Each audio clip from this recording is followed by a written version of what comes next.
이 시간은 출애굽기를 살펴보겠습니다. 출애굽기는 애굽에 내려간 이스라엘 백성이 애굽의 노예로부터 해방되어 나온 출애굽 사건을 기록하는 것입니다. 성경을 보면 창세기와 출애굽기는 한 페이지 차이에 불과하지만 실제 시간으로는 400년의 시차가 있습니다. 그럼에도 불구하고 단절된 역사가 아니라 연속된 역사인 것입니다. 왜냐하면 출애굽기는 창세기에서 이스라엘의 조상 아브라함과 야곱에게 한 하나님의 언약을 성취해 나가는 과정이기 때문입니다. 출애굽기는 이스라엘 자손들이 애굽에서 해방되어 나오는 육적 출애굽을 통해서 사단의 노예됐던 인간들이 사단의 노예로부터 해방되어 구원에 이르는 영적 출애굽을 보여줍니다. 그러므로 출애굽기는 결국 인간의 궁극적인 문제에 대한 해답입니다. 출애굽기는 크게 세 부분으로 나눌 수 있습니다.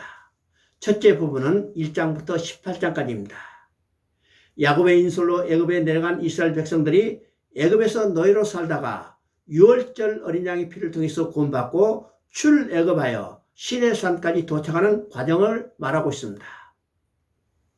두 번째 부분은 19장부터 24장까지입니다. 애굽에서 해방되어 나온 이스라엘이 시내산에 도착하여 하나님은 이스라엘의 하나님이 되시고 이스라엘 백성은 하나님의 백성이 되는 시내산 언약을 맺습니다. 그리고 하나님의 백성으로 지켜야 할 율법을 수여받는 내용이 바로 두 번째 부분입니다. 세 번째 부분은 25장부터 40장까지입니다. 이제는 하나님과 백성이 함께 살 초소인 성막을 짓는 것이고 이 성막이 완공되자 성막에 하나님이 임재하시고 하나님의 영광이 충만하게 된 것을 보게 됩니다. 이것을 통해서 우리의 신앙의 궁극적인 목표가 하나님께 돌아가서 하나님의 영광을 바라보고 즐거운 삶을 사는 것이라는 것을 말씀하고 있습니다. 출애굽기 1장에서는 애굽에 내려간 이스라엘 백성들이 바로의 학대를 받으며 온갖 가난과 고난과 핍박 속에 처한 환경을 보여주고 있습니다. 다시 말하면 그들의 출애굽 이전의 어두운 상태를 말하고 있는 것이죠. 이 상태는 실상 창조 이전에 흑암이 깊음이 있었던 상태고 또 우리가 구원받기 전에 우리 심령이 어두운 상태에 있었던 상태를 말하는 것입니다. 자, 출애굽기 2장에서는 모세가 출생하는데 그가 잘생겼다고 말합니다. 이 잘생겼다는 말은 언어로는 보시기에 좋았다는 말입니다. 그러면 보시기에 좋았다는 말이 어디서 나타나요? 창세기 1장에서 첫 창조 때 하나님이 엿새 동안 우주 만물을 지으시고 보시기에 좋았다는 말이 반복해서 나옵니다. 그렇다면 모세가 출생하는 것을 보고 보시기에 좋았다는 말은 하나님은 모세를 통해서 재창조의 역사를 이루시겠다는 것입니다. 이 재창조의 역사는 새로운 우주를 창조하는 것이 아니라 잃어버렸던 백성을 찾아오는 것입니다. 그렇다면 진정한 재창조는 바로 예수 그리스도를 통해서 성취될 것입니다. 태어난 모세는 바로의 명령에 따라서 하수에 던져집니다. 그러나 하나님의 극적인 섭리로 이 물에서 건짐을 받게 되죠. 그리고 친어머니의 품에서 히브리인으로서의 정체성을 교육받게 됩니다. 그런 다음에 애굽의 왕궁에 들어가서 이제는 국가 지도자로서의 최고의 학문과 문물을 교육받게 되는 거죠. 그런 다음에 이제는 이스라엘 백성을 이끌 목자로서 미디안 광야에서 40년 동안 훈련을 받게 됩니다. 이렇게 하나님은 자신의 일꾼으로 쓰시기 위해서 오랜 동안 훈련을 시키십니다.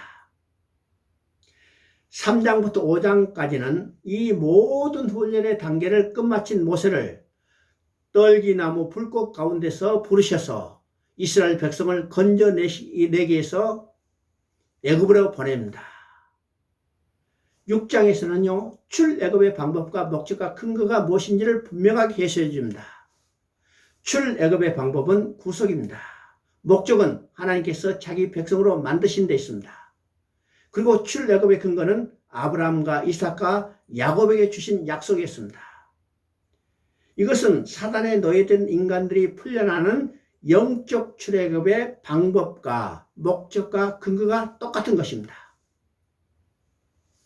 7장부터 10장까지는 모세가 바로 앞에 가서 이스라엘 백성을 보내기 위해서 9가지 재앙을 내리지만 바로는 이스라엘 백성을 보내지 않습니다.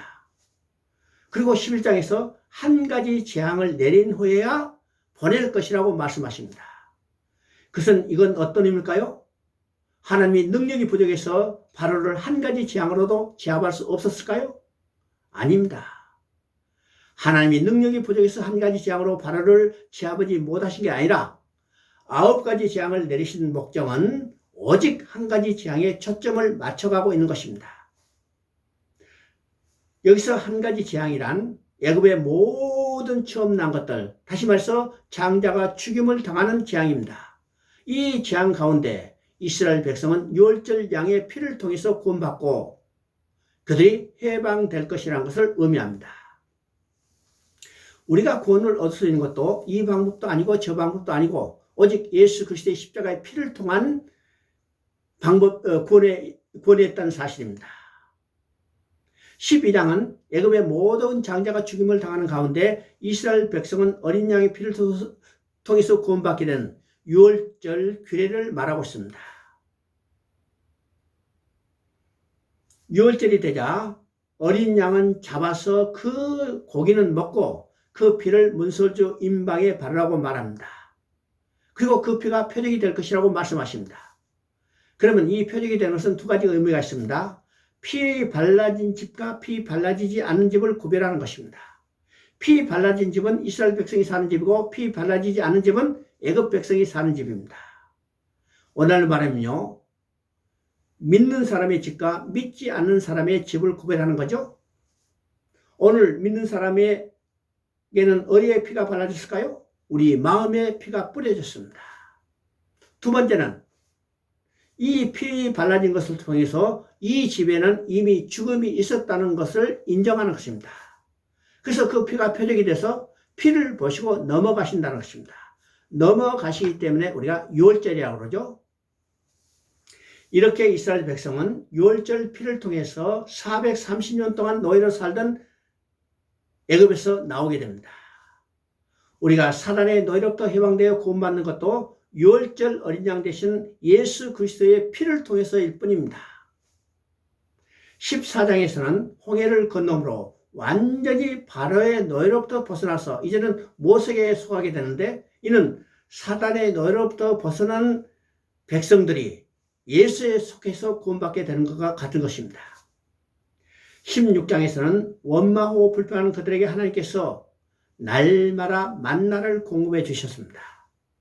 그리고 17장에서는 물이 없어 원망 불평하는 그들에게 반석을 치게 하심으로 마실 물을 공급해 주셨어요. 그리고 그들을 대적하는 아말렉과 친히 싸우셔서 승리하게 해 주셨습니다.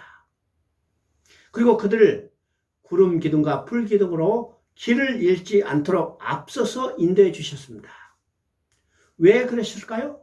이제 이스라엘 백성은 하나님의 백성이 됐기 때문에 하나님은 자기 백성을 완전하게 책임져 주십니다.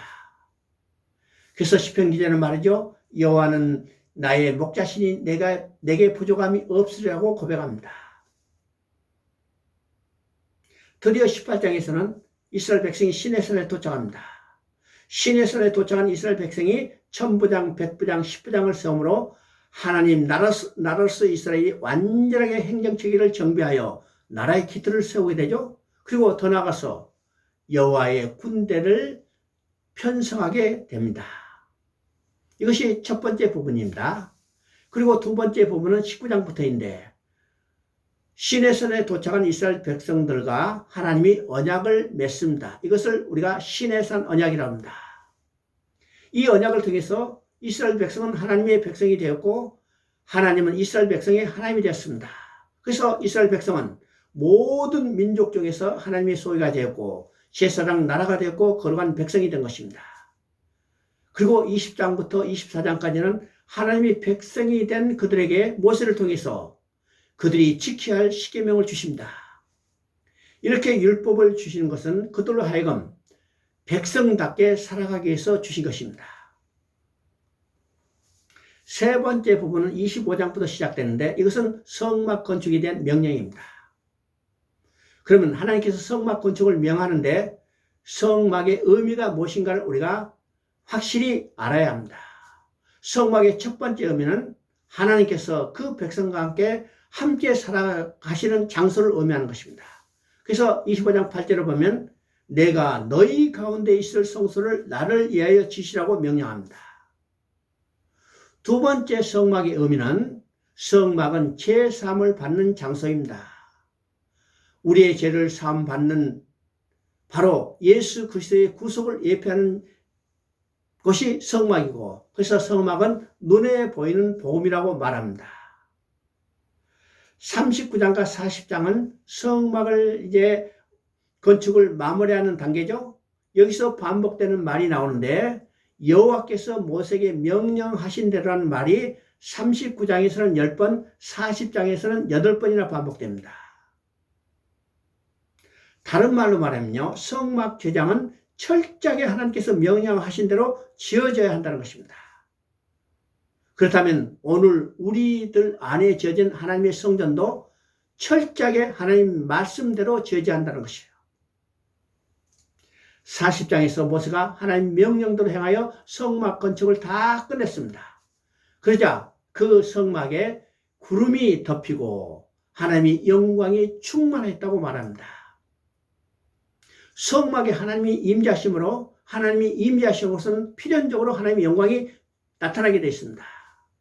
그러면 이것은 뭘 의미해요? 참 성전 되신 예수 그리스도로 말미암아 장차 나타날 영광이 어떤 것인가를 말씀합니다.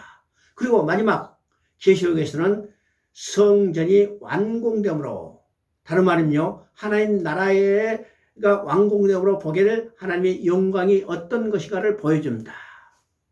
이것을 통해서 우리의 신앙의 목표도 하나님께 돌아가서 하나님의 영광을 바라고 즐거운 삶이라는 것을 우리에게 계시해주고 있는 것입니다. 다음 시간은 내기를 살펴보도록 하겠습니다.